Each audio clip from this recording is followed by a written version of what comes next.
One morning last week, my 15-year-old son Braden asked me, "How did you sleep?" He never expected what happened next. Now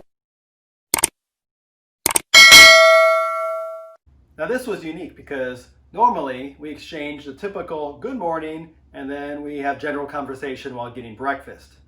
But this question made me stop and think. So our conversation went something like this. Me, how we slept doesn't matter. How we live today, that's what matters. Braden, okay. At this point I knew he was wishing he never asked that question.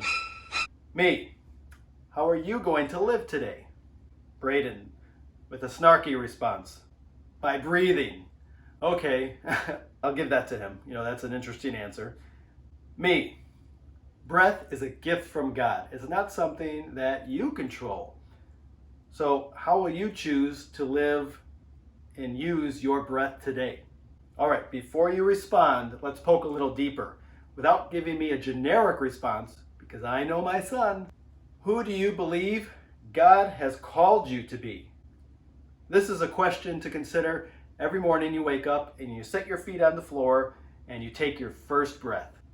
Braden, I believe God has called me to make peace with everyone and help those in need. Me, I think that's an excellent response. Okay, how are you going to do that today? Braden, no further response. But I knew he was thinking about it. So that conversation brought to mind the Sodom and Gomorrah story in the Bible, specifically the part about Lot's wife. Lot was the nephew of Abraham, one of Israelites' major forefathers. Sodom and Gomorrah were two sister sin cities with a lot of corruption and evil things happening. So God wanted to punish them by destroying both cities. Lot's family were the only righteous ones living there. So through Abraham's plea, he decided to spare their lives and let them leave. When they were leaving, something interesting happened. So let's pick up the passage right when that happens. Genesis 19:15. With the coming of dawn, the angels urged Lot, saying, "Hurry, take your wife and your 2 daughters who are here, or you will be swept away when the city is punished." When he hesitated, the men grasped his hand and the hands of his wife and his 2 daughters and led them to safety out of the city. For the Lord was merciful to them. As soon as they were brought out, one of them said, "Flee for your lives. Don't look back and don't stop anywhere in the plain. Flee to the mountains or you will be swept away." Now let's jump down to verse 23. By the time Lot reached Zoar, the sun had risen over the land.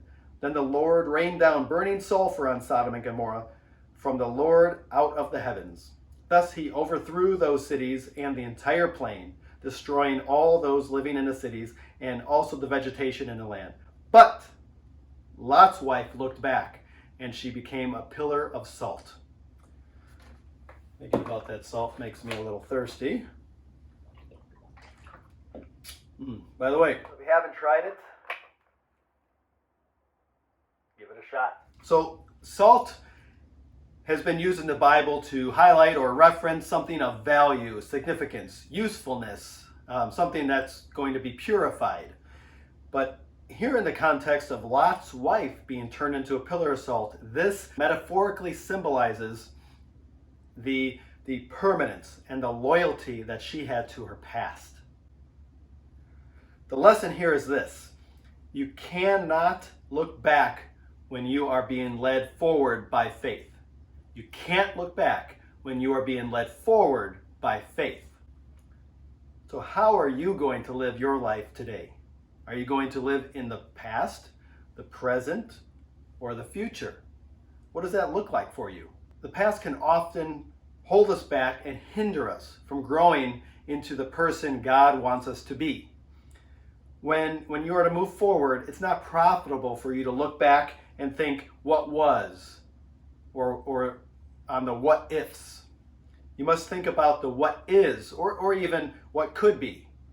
Rather than living in your past, it is better for you to live in the what is, living in the moment, taking that next right step forward. So let me summarize by giving you the main theme again and then 2 questions to ponder.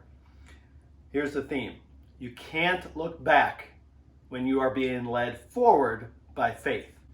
You can't look back when you are being led forward by faith. And here's the 2 questions to ponder. Question 1, how are you going to change your future when you're still holding on to your past? How are you going to change your future when you are still holding on to your past? Question 2, how are you going to live your life today?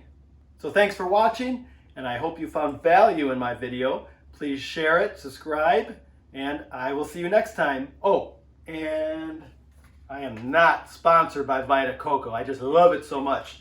So try it. See you later.